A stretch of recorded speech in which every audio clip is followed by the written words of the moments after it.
We partnered with Wahoo Pools as one of our primary builders here in the state of Florida.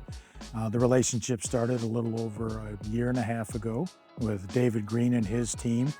Started the day with a scraped yard where we were had to do a dig to put the installation in of a brand new fiberglass pool.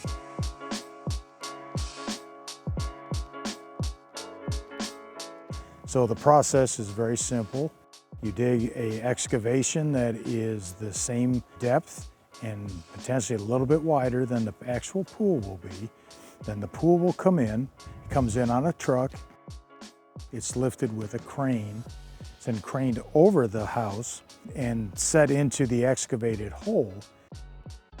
And then what you do is drill the holes, which will be for your returns, which are your fittings that push the water all around the pool, your lights, and your main drains. So the next step in that process will be then you add all your plumbing lines. And then from your plumbing lines, you'll start to do what they call backfill, which means as you add water, you also add the fill on the sides, and you do that in equal lifts of about 12 to 16 inches.